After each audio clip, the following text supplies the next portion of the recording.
pas mieux comme ouverture d'un poème.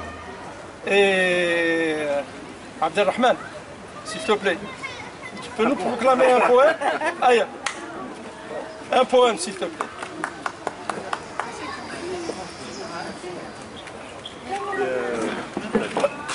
Parce que la nature nous inspire, et pour les poèmes, et pour la recherche.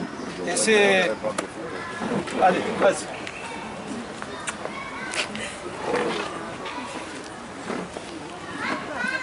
Vraiment, je suis un gars, je bouge beaucoup dans le pays, depuis que j'ai pris ma retraite, heureusement. Des petites bagnoles, mais je sors souvent sur des hauts plateaux, etc. Photographier soit les cigognes d'Ain Bissam, côté de Relizam, etc. Et je vous assure, quelle que soit l'heure, c'est des choses magnifiques pour le regard. Vous rentrez après comme si c'était un ben jouvence. Alors souvent, on vit sans se rendre compte que nous sommes dans un monde de lumière. Nous vivons dans la lumière. Quand il n'y a pas de lumière, on ne voit rien. Si vous avez des parents ou des gens autour de vous qui sont aveugles ou qui ont perdu la faculté de voir, c'est terrible. C'est-à-dire, c'est le sens le plus fort. Et plus que le toucher, plus que le... Bon alors, pour vous laisser ensuite présenter la fondation, ça c'est un poème que j'ai écrit il y a très longtemps, en 2002, Ramadan 2002. Lumière, ô mes yeux d'infinie gratitude au monde. Lumière, tu es nid sans paille, tu es feu d'eau, perpétuelle danse d'initiation sans maître. Lumière, tu es une herbe au ciel couché, un soupçon d'oubli en onde d'éternité. Lumière, tu es une aérienne dune au cœur de la mémoire. Que serions-nous sans toi, sinon l'écume d'ombre de nous-mêmes? Lumière, ô tapisserie aiguillée de pin, inquiète portance d'oiseaux et pépiments de son silence. Lumière, toi qui vagabondes par les nuages, étanchant les sources de pluie. Lumière, le jasmin que tu annonces te prononce. Et la séance est tout.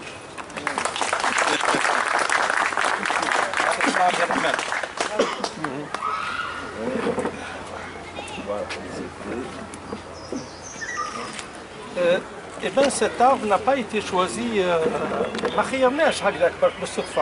pas été choisi accidentellement, parce qu'on a eu une tentative en 1999, sous cet arbre, de créer cette fondation. Il y a quelques-uns qui sont parmi nous qui étaient ce jour-là présents. Ali Bakadem de l'Ismail et Krimo. Voilà, entre autres. Il y a d'autres qui sont maintenant à l'étranger, il y a certains qui n'ont pas pu venir. Je disais, la tentative a dit, en 99, on s'est réunis ici, on était une petite équipe, Naïma elle était avec nous aussi. Et là, on a un petit peu voulu créer, un petit peu recréer, recomposer le monde. On est des rêveurs, on est des utopistes, mais tout en ayant quelque part les pieds bien fermes sur terre. Seulement, la conjoncture n'était pas favorable. Donc, on n'a pas voulu foncer tête baissée. On aurait pu la créer en 99, mais on s'est dit, tiens, زيدوا نصبروا شوية. صبرنا. Voilà, ونلنا كما قالت راتبة. Et ce rêve-là remonte à un quart de siècle. L'idée au départ, c'était la fondation JPAET. La première dénomination, c'était la fondation JPAET en 91 à peu près, noir sur blanc. Hein. On n'a pas trouvé, disons, la forme. Et le mouvement agdatique ou des initiatives pareilles, c'est pas évident de les réaliser. Alors, on l'a changé. On a mis un autre nom. On a le nom suivant. On a, tiens, ça sera Fondation Anzar. Anzar, qui est la symbolique nord-africaine de l'eau, de la pluie, la fertilité aussi. Mais, comment dire, comment on appelle ça? Finalement, on est tombé sur un autre nom, Fondation Terre. Voilà. Voilà un bref aperçu sur l'historique de cette fondation. Certains projets remontent même à la fin des années 80, tel que le projet de centre de recherche en des cavernes et des reliefs calcaires. L'écrit existe, il est à côté. Maintenant, c'est l'un de nos objectifs pour cette Fondation Terre. Alors, cette Fondation Terre, comme vous avez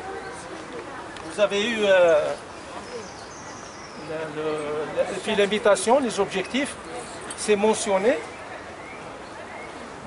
Alors là, l'objectif fondamental, le premier objectif de cette fondation, c'est le suivant. La fondation a pour but principal, donc fait une phrase, c'est le suivant. La protection de l'environnement, et pas seulement ça, et la réconciliation de l'homme avec les impératifs établis par la nature depuis ses origines. On a trop pris de distance par rapport à notre milieu. Disons, hein, naturel, voilà. Et on voit ce qui se passe. Mais tout ça,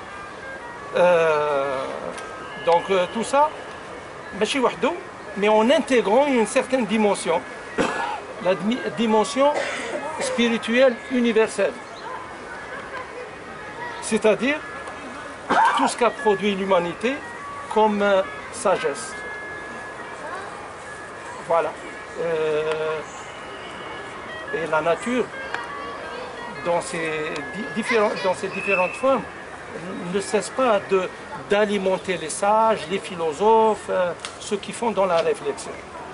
C'est pour ça qu'on compte avancer, mais dans la réflexion. C'est ce qui manque souvent à gauche, à droite. Il y a de l'activisme, mais parfois sans saisir la portée de l'acte qu'on fait. Pardon ? La profondeur. Ou bien la profondeur, pour être plus juste. Voilà. Et je ne veux pas m'éterniser. Je donne quelques points et je préfère. Alors les quelques points,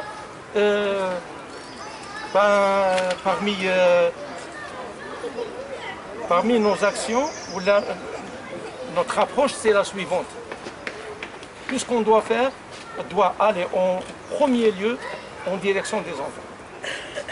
Si on explore une rivière souterraine, si on fait de l'astronomie, l'astrophysique, si on va faire des prélèvements, on fait des fonds marins à l'ouest, par exemple, si on fait de la recherche, cette recherche doit immédiatement profiter aux enfants.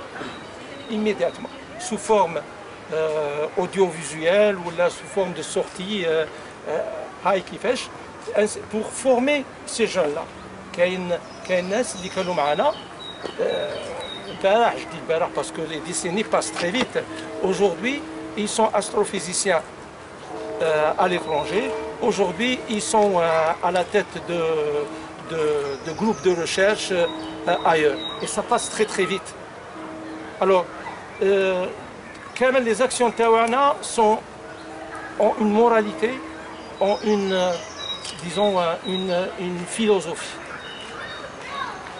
Alors, on compte un petit peu investir les enfants et les femmes. Par exemple, on est nombreux à Agda. Les femmes, pourquoi?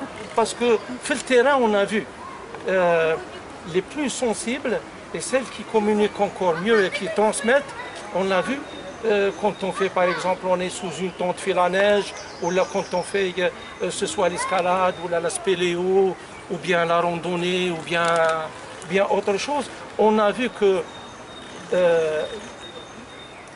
les femmes s'imprègnent mieux. On a vu ça, et qu'il y a un manque, et s'impliquent plus, et mieux que nous. Anna, si ce n'était pas Naïma, impossible de faire ça. Donc, il y a certains objectifs. Les moyens, parmi les moyens, donc, on compte d'abord, avant les moyens, les espaces qu'on compte investir. C'est vrai que la montagne aura la part du lion. Hein? Parce que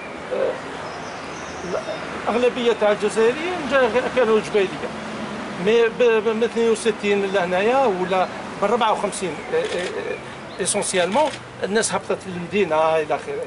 Et c'est en montagne où on trouve de tout temps les meilleures résistances, on trouve les choses les plus intéressantes. Dans les milieux soi-disant reculés qu'on fuit maintenant. Donc la montagne aura la part du lion. Et très souvent, que ce soit fait l'Ouras ou bien fait Djordjara ou là, les montagnes de Tlemcen, notamment Trara par exemple, sont en danger. Il y a des projets qui sont en train de s'échafauder et il n'y a pas l'argumentaire. Souvent, les responsables n'ont pas d'argument. Ça, c'est vrai qu'il y a le gain. Donc, quand il y a un projet, mais souvent, on a vu que des responsables ne sont pas outillés. Mais non, mais la grotte, par exemple, une grotte chaude, les Bibons, la grotte chaude, elle est d'importance mondiale. قال لك ما على بالناش la carrière كليتها ما على بالناش on ne savait pas. Donc quelque part on a une responsabilité nous parce que on s'implique pas sur le terrain. C'est pas facile de s'impliquer sur le terrain, c'est vrai. On a des amis spécialistes dans le domaine et quand on aborde un espace on l'aborde avec disons ces spécialistes. Voilà. Alors il y a l'espace marin. On a l'ambition de construire notre propre voilier, un voilier avec lequel, d'une pierre, 2 ou 3 coups peut-être, et pour la recherche et pour la vulgarisation.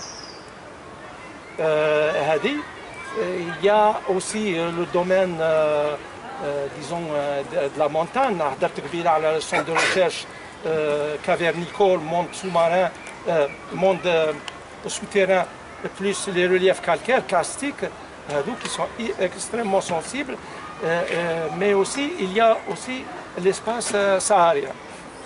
On était à Janet, et à Janet il y a des choses extraordinaires qu'on peut développer et les moyens existent. Humains ou autres existent. Et donc, qu'est-ce que j'allais dire? Il y a tellement de choses à dire que je préfère laisser maintenant le débat. Certainement qu'il y a des points, c'est quoi cette fondation? Pourquoi une fondation? Les interrogations, comment comptez-vous faire sur le plan de l'argent? Est-ce que vous n'êtes pas trop ambitieux? Il y a tellement d'interrogations. نعم. Je suis très bon à cette question. Pour le problème de l'argent, c'est pas trop compliqué. Les questions que tu viens de poser, réponds-nous. D'accord. C'est les bonnes questions. Voilà. Très bien. Si tu permets avant de... Anna. avant de Oui, répondre, Fadi. du point de vue réglementaire, Très bien. est-ce que ça a été publié dans au moins 2 quotidiens? Ça y est, là. c'est fait. C'est fait. C'est fait. On existe officiellement. Alors, c'est... C'est un acte notarial. vas-y. C'est un acte notarial. Oui, oui, mais en plus de l'acte notarial, il faut publier l'acte notarial. Oui. C'est fait, c'est fait. Bien sûr, bien sûr. Ça, c'est clair. J'ai pas eu l'occasion Sinon, on n'aurait pas pu se rencontrer aujourd'hui. C'est clair. Oui, oui, bien sûr. Alors, pour... oui, Farid. Je continue. Donc, parmi les espaces que tu as cités, il y a l'espace urbain qui est, je pense, aussi important que les espaces habités à la nature, parce que l'homme, il est dans l'urbain et il consomme. Donc il produit des déchets, donc là, il faut qu'on trouve des solutions à ces déchets. Oui, tout à fait. Aussi bien solides que liquides. Oui, tout à fait. Tout à fait. Alors, pour l'aspect juridique, on s'est engouffré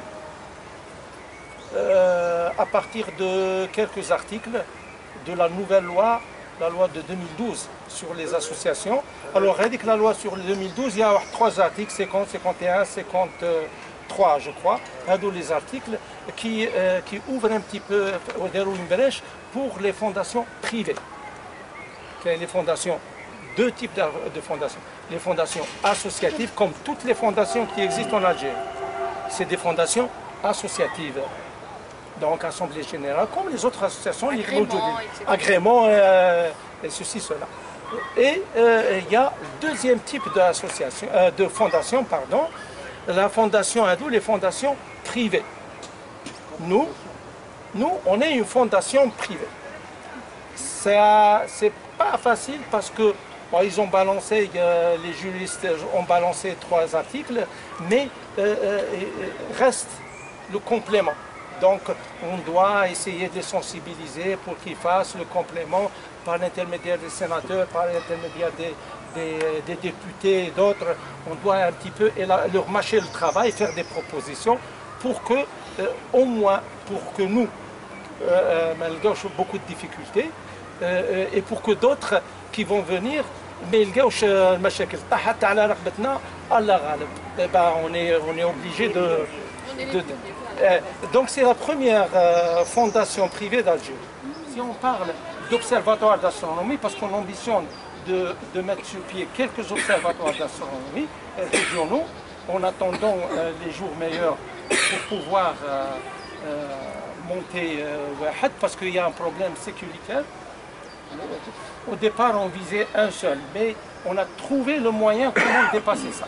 Dépasser ça par un observatoire ambulant.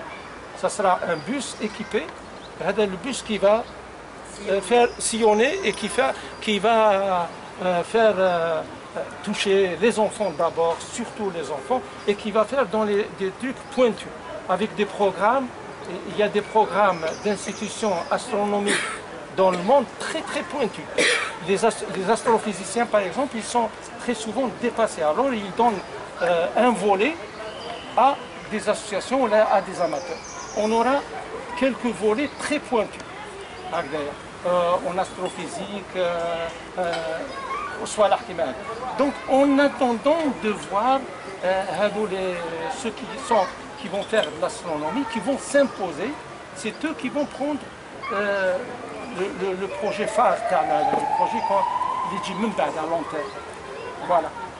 Alors, pour revenir, les équipes Hado, c'est des équipes qui vont travailler sur le territoire national.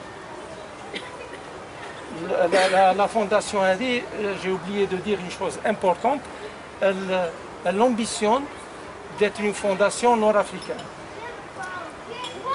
On travaillera surtout ici en Algérie, mais on va travailler aussi ailleurs. مع خاوتنا في تونس, la Mauritanie, Libya et ailleurs. Il y a des gens hyper intéressants. Je vois t'appliquer par rapport à la Libye. Mais n'oublie pas une chose, actuellement, dans le cas, en Libye, il y a une association qui fait sous les bombes, qui fait un travail magnifique, de terrain, de protection des espèces, protection des plantes, Libye, avec tout ce qui se passe sur la Libye. Elle est très dynamique. Donc, il y a ceux qui sont à l'étranger. Les plus intéressants, peut-être sont ceux qui sont à l'étranger, issus de l'Afrique du Nord, et qui sont à l'étranger. On va jeter entre nous les ponts et on va prendre des aspects assez précis pour travailler dessus. Et donc, pourquoi nord-africains? Tout simplement, les cigognes, les cigognes n'ont pas de frontières. Les plantes, quand on parle d'endémisme, faune ou flore, l'endémisme, essentiellement, on dit endémisme nord-africain. Voilà. Donc on essaie de jeter les ponts, de travailler ensemble. C'est-à-dire on essaie de baliser un petit peu le terrain, viendront d'autres à les cumuler. Parce que si on ne pose pas la première pierre, on n'arrivera pas en haut. Pour la recherche et comment diffuser les résultats. On va avoir nos propres publications internes. On aura notre revue, on aura nos films parce qu'on compte monter une cellule, comment on appelle ça, une équipe qui touche à l'audiovisuel. C'est donc c'est le son, c'est les films, on va produire des films, on va couvrir, il y a une infinité de sujets hyper intéressants et on est une fondation essentiellement d'action de terrain, essentiellement. D'ailleurs c'est simple, Arbea Hadaya, on aura 11 tous les week-ends une sortie. On va commencer par les Bibans, on va attaquer le Bouzigza, Junjura, ou ainsi de suite. Donc on aura 11 massifs, 11 montagnes, et de là, c'est non-stop tous les week-ends de l'année. Non-stop une sortie quelque part dans le territoire. C'est-à-dire pour les randonnées. Pourquoi ces sorties? Ces sorties vont nous permettre de nous connaître mieux et hein? La cohésion, l'échange. Pour les sorties et connaître le terrain, parce que le terrain c'est lui qui nous guide, c'est lui qui nous dicte ces lois. Donc pour revenir les aspects, on va les diffuser par nos propres moyens documentaires. On a un site internet, on va le lâcher à fin prêt, fin prêt formellement. On va le lâcher à partir d'avril. Notre site internet. On aura, qu'est-ce que j'allais dire, avec nous une bonne partie de retraités, des chercheurs, des professeurs, des doctorants et tout ça, اللي راح يخدموا معنا راح نخدموا مع بعض pour un petit peu compléter ce que parfois l'université ne peut pas faire pour... Je vous donne un exemple. Hein. On a pensé que le gypaète barbu, c'est vrai, personnellement, ça fait 20 ans que je l'ai vu la dernière fois, on pense que ça ira. Et on vient de le retrouver, le retrouver في ثنية الحد. Alors ثنية الحد, il y a une équipe qui travaille dessus, mais c'est une équipe administrative. Quand on est lié à l'administration, un problème de rien du tout, de 4x4, donc l'administration, elle bloque.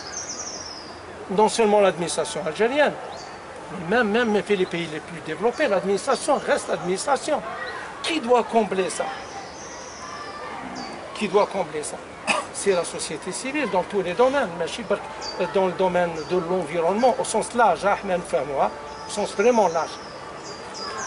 Alors, donc, là-dessus, on va travailler ensemble pour l'équipe qui va travailler sur le GPAET Barbu, qui va y aller, parce que c'est des passionnés d'oiseaux. Quand on est passionné, on s'en fout. Moins 20, parce qu'il fait parfois dans notre pays moins 20, à 2000, Farassi Medouine par exemple, il n'y a pas longtemps, il a fait moins 20. Le Four de Maya. Quand on est un gars, des gens de terrain, il y en a des gens de terrain, et on compte transmettre la technique et comment aborder le terrain à d'autres, notamment les enfants ou ceux qui veulent. Là. Donc, quand on est passionné, on arrive. Il y a des choses, un copain l'anatique fait les années 80, 81, par exemple, Ali Slimani de Boufarik, il était directeur de la centre culturelle. Mohamed, il était un activiste. J'ai dit Ali, tu peux me donner une salle? J'ai envie de créer un club d'astronomie. C'était en 81, je crois. 81. Astronomie. Qui va chez un club? C'était le premier club d'astronomie d'Algérie à 6 mois d'intervalle avec Al-Mouradia. Mustafa Benfoudé qui est là, qui est aujourd'hui journaliste, il se souvient de certains aspects, certains détails. Et je confirme. Alors on a dit et on a pu de rien. On avait uniquement un document, que sais-je, un livre, un petit livre de vulgarisation. C'est tout qu'on avait. On a une AG, on a importé du matériel. Et on est arrivé à faire rentrer un C8, le premier télescope d'Algérie, le deuxième c'était Steph Ledjabou. On est parti de rien. C'était des collégiens. J'ai mis des affiches au niveau des collèges, certains de d'autres ont tenu le coup. Il y avait des enfants, des collégiens. Mustafa collégien, Mustafa qui est un collégien, avec le Wakja. Et j'ai donné ce que j'ai pu donner. Quand j'étais dépassé, j'ai fait appel à d'autres, astrophysiciens et d'autres, et certains qui sont dans le domaine actuellement, dans ce domaine, ils sont en train de travailler, ils sont à l'étranger. Voilà. Il faut le voir dans 20 ans. Plus tard, j'ai demandé toujours à Ali pour la petite histoire. Tiens, cette fois-ci, cette fois-ci, on va explorer sous terre.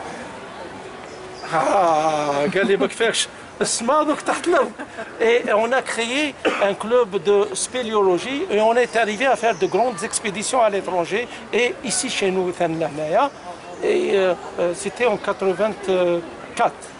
84, le club de spéléologie. Et on a réussi. Allez, je cite ces deux clubs. On a démarré absolument de rien. Donnez-moi un point d'appui, je vous soulèverai le monde. Lyon, qui m'a galassi.